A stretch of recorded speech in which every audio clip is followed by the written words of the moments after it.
So the Reactions Conference is very proud to introduce another guest speaker, a Czech economist who, as former President Václav Havel once said, brings unconventional view on a scientific discipline that is exceptionally dull. I couldn't agree more. His critically acclaimed book called Economics of Good and Evil, The Quest for Economic Meaning from Gilgamesh to Wall Street, became a huge bestseller in the Czech Republic. I even think that it was actually adapted in a theatrical performance, which doesn't really happen often to books about economy. It was obviously translated into English and published by Oxford University Press. He has always been known for refusing a one-sided view on social sciences, tends to look at products of our civilization not only through mathematics but also philosophy, myth, religion, anthropology, and the arts. That is why the Reactions Conference is very excited to hear another set of provocative thoughts on growth, science, future, and basic human values. Ladies and gentlemen, please join me in welcoming on stage Mr. Tomas Sedlacek.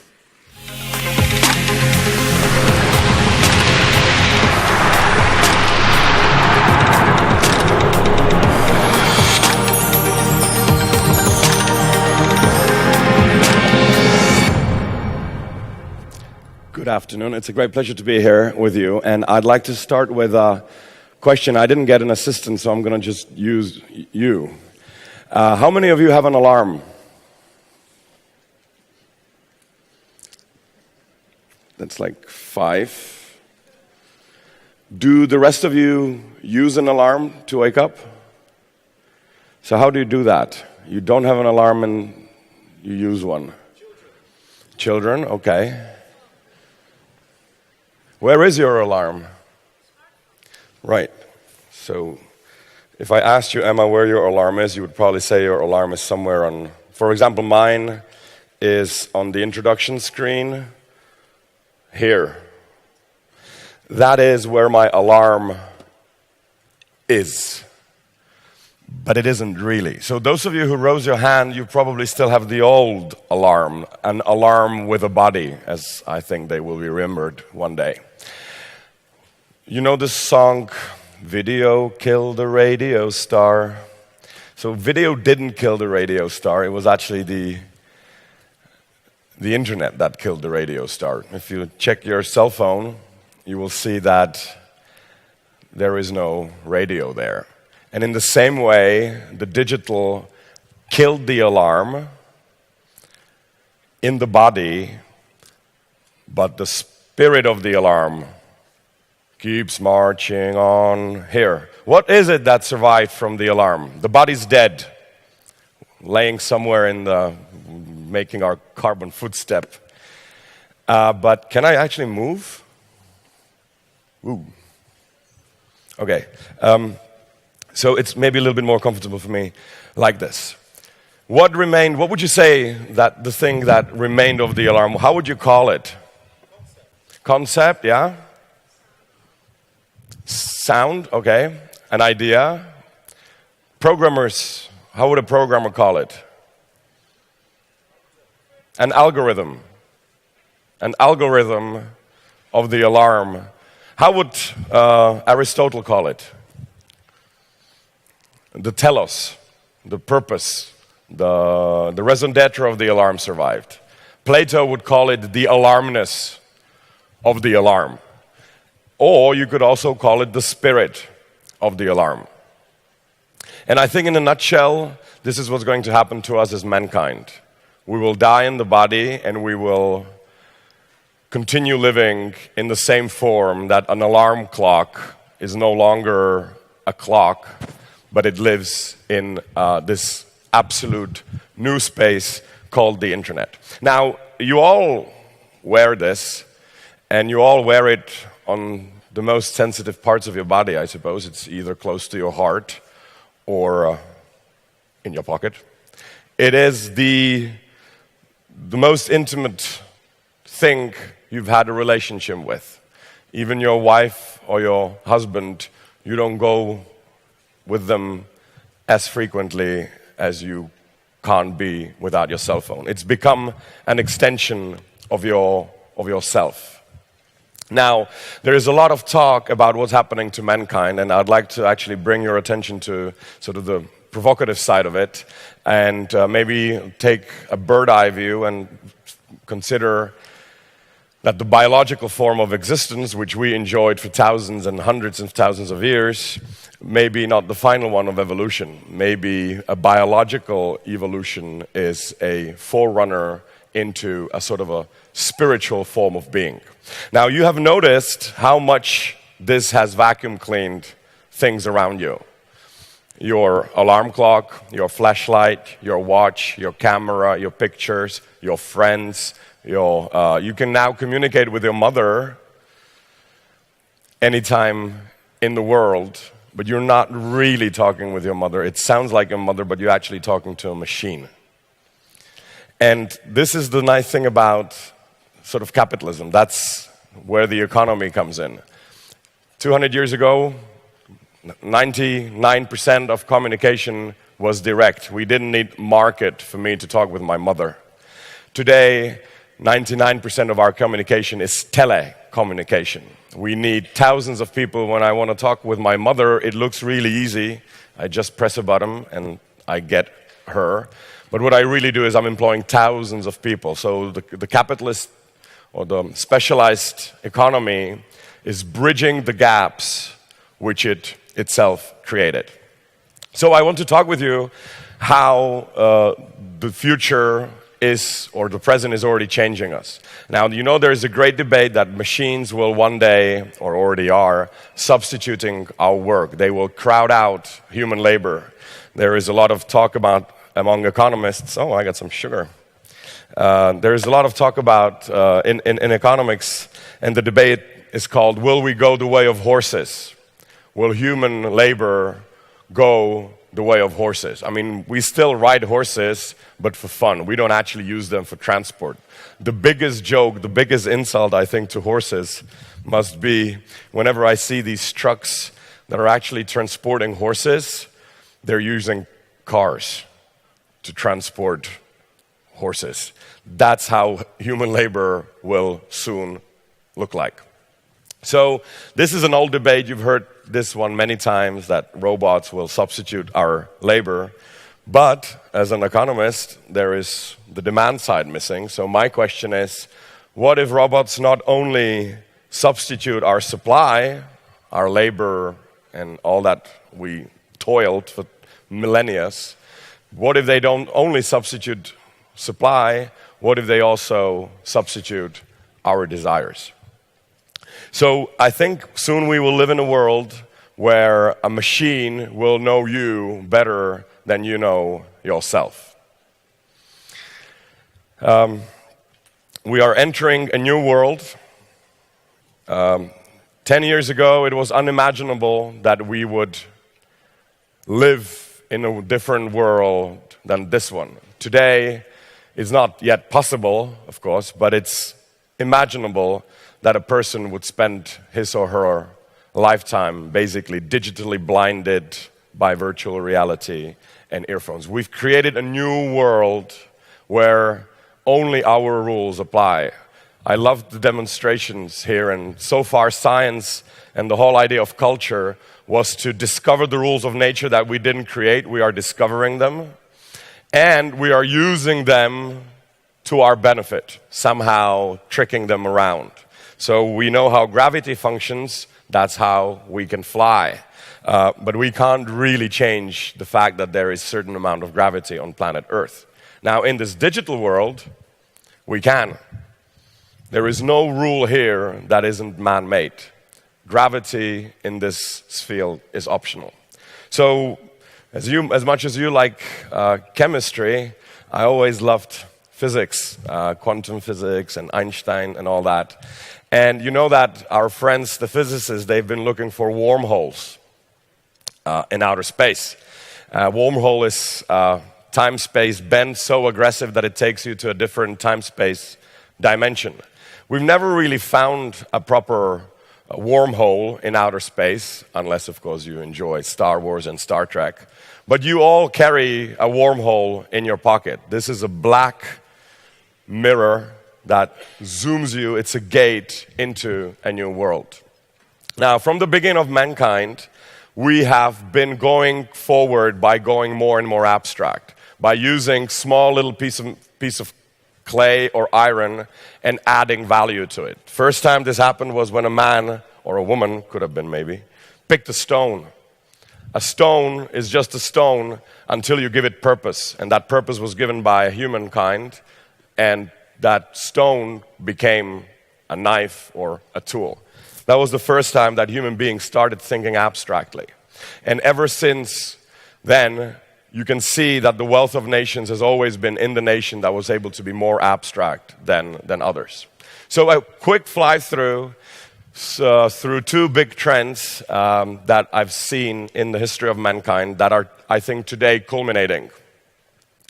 And they are experiencing a tectonic change. First is the world abstractness. So since the time immemorial, we started manipulating matter. So we took stone, iron, and we were bigger because we could put intention into things. We could mold things to our image.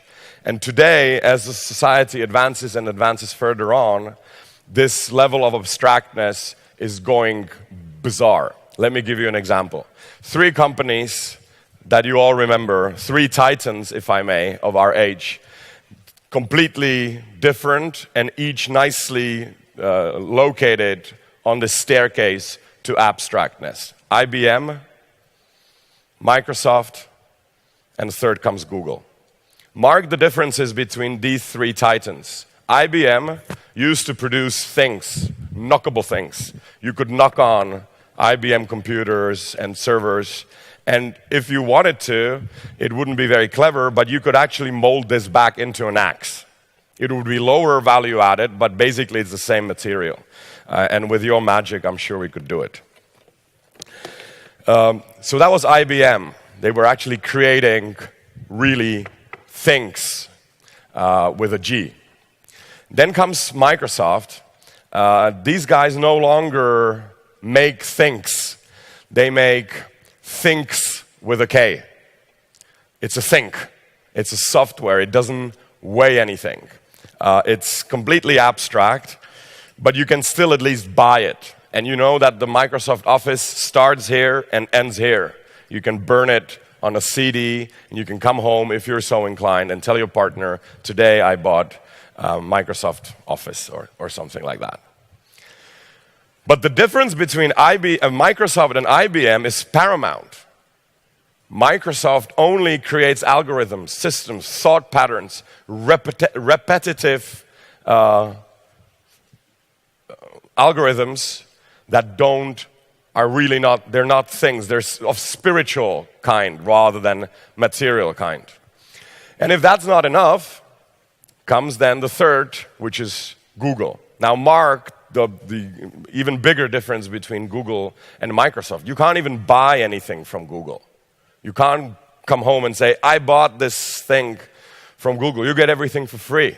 Almost all the products that Microsoft sells, Google has some sort of a free, and they're even paying money for you to download the program. They're making advertisements for their free software. How does that work? How can there be one of the most richest companies in the world not really selling anything? Where they're not selling anything to customers, they're selling customers. Also, mark the level of abstractness. Just try to imagine explaining the concept of Google to somebody or to yourself 20 years ago. That a stupid search engine with a very weird name would become the most valued or one of the most valued companies in the world. It's like, you remember these golden pages? Those, like big books. Who would have thought anybody could make any money on that? That's basically what Google is, or was when it was being born. This was the direct competition of Google, was the yellow pages. Yellow pages, also evaporated here. All your books are evaporating here. This thing is vacuum cleaning reality around you. You don't need much more than this. We live in sort of a magical time. I was hanging paintings yesterday, and I needed, oh my God, how do you say Vodovaha? Spirit level. Yeah, that's what it's called. And before I even climbed up to the wall, I produced magically the application. In 3 seconds, it's like, you know Harry Potter? Harry Potter got it right, only we don't use wands, we use this. But otherwise, you shake it a couple of times and you get a torch. It's just amazing how many things can come out of this. It's like Alice in Wonderland. Remember, she had this bag. You can put in as much as you wanted and it still weighed the same. That's what we have today. So, coming back to the difference of IBM, Microsoft, and Google, Google doesn't even employ that many people. Google actually, unlike Microsoft, Microsoft pays wages to its employees. Google doesn't. You all work for Google.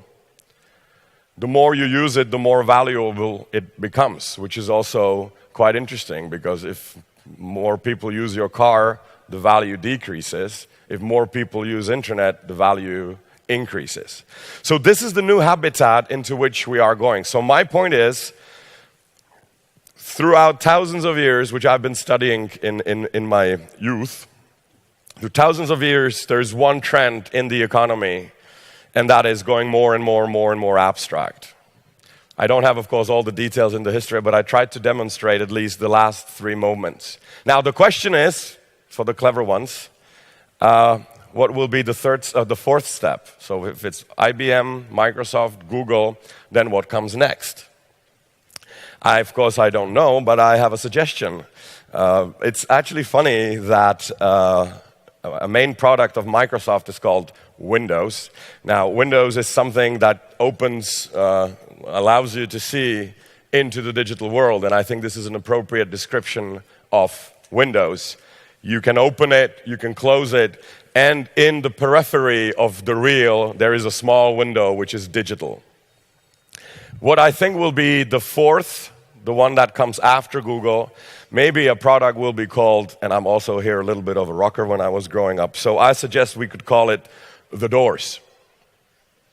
If Microsoft produced Window, something that we can see into the digital world but still stay detached, I think the next tectonic step will be something like a door that will really allow us to enter into the digital world and leave the world of the real somehow behind. So this is one of the big trends culminating into something completely new, something unexperienced. We are literally building ourselves a new habitat. When I'm talking about this with my friends, I always like to provoke them and say that maybe in 20 years, shoe industry will go bankrupt. Not that we won't use shoes, but we will use them very, very rarely. It's like we go to the forest today, maybe once, twice a year for usually aesthetical reasons and to make our mothers happy, but otherwise we do go to the forest, but we no longer live there. I think this will be our relationship to our bodies in a couple of years. So this is the first trend, which is culminating abstractness. Second trend, and I'm only going to use very little time, but I think this is another tectonic difference, and I get to talk about UFOs. Of all the political theories that I've read, I most like ones actually created by theoretical physicists. This is the people like Carl Sagan and Michio Kaku. And you know that physicists, they actually look at the evolution of a civilization according to the way they use energy. Civilization type 1, this is called the Kardashev scale, nothing to do with Kim Kardashev. Kardashev was a Russian physicist. Civilization type 1 can harvest the energy of its own planet, wind, solar, and even old type of solar energy, such as mineral fossils and others. That's basically solar energy in a battery form. Civilization type 2 can harvest the energy of the whole sun. Of course, the sun is shining in all directions, and only a small little 1/1000th of the energy of the sun is falling on Earth. Otherwise, the sun is wasting energy, sending it to black space. So the only thing that there is actually plenty of in space is energy. All other things are quite scarce, but energy is plentiful. Civilization type 3 can harvest the energy of the whole galaxy, which is in our case Milky Way, which is the sort of energy that you would need if you want to do time travel and the things that you see in Star Wars and the like movies. Now, why exactly am I saying this? We are a civilization type 0782. Our friends physicists are very good at calculating exact numbers, just like us economists. And what's important is that our planet will, in the next 1 or 2 generations, transfer from type 0 to type 1.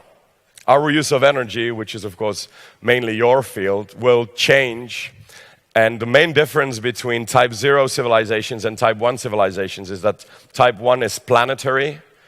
We will be able to build something together like we were able to build CERN and other things. It's interesting, we Europeans, when we actually set our goal to something, we do it. We have the most expensive science, cutting-edge instrument in the world here in Europe.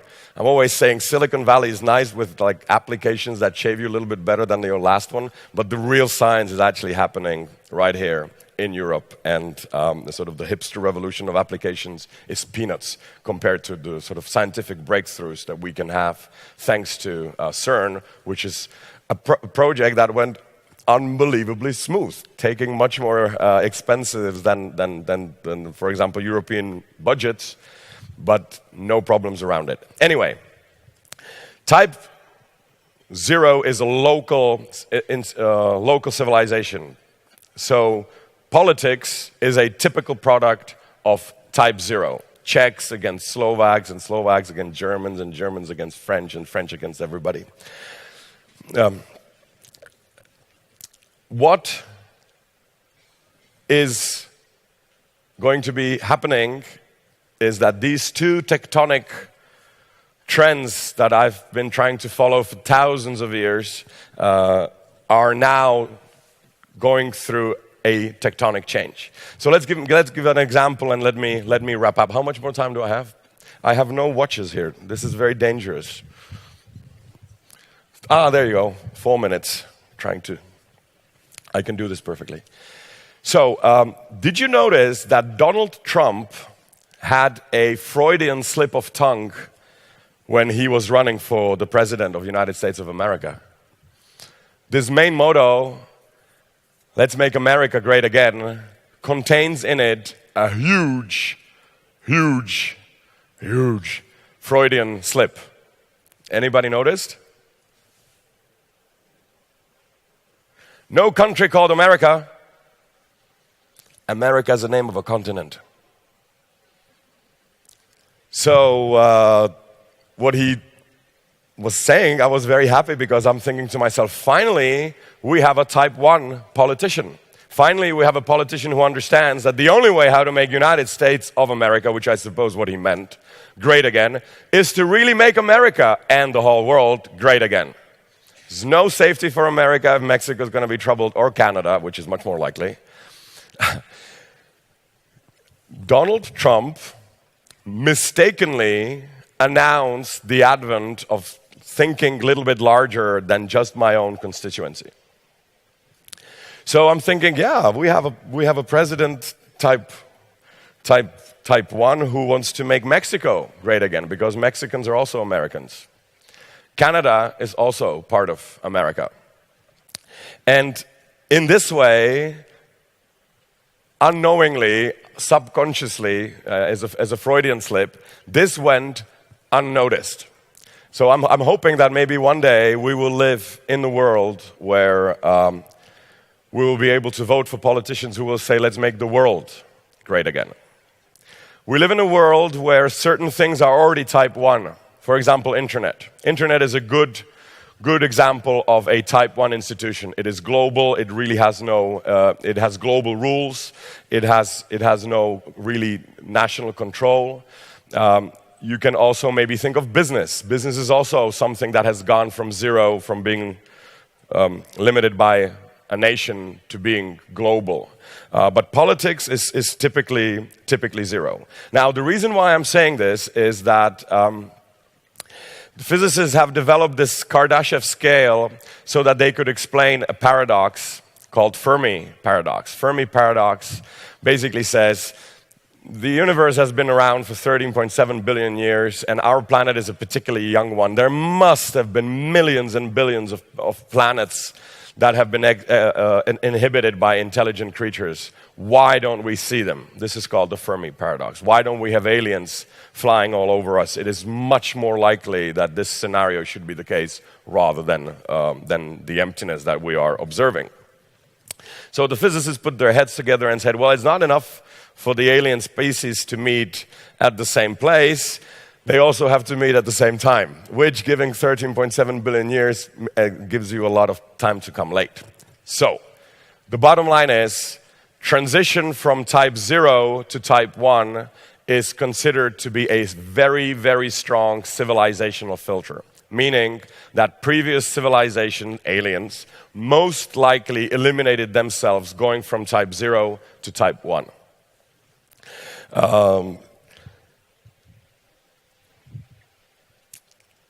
You live and your children live in an age where you can observe firsthand the disappearance of the real.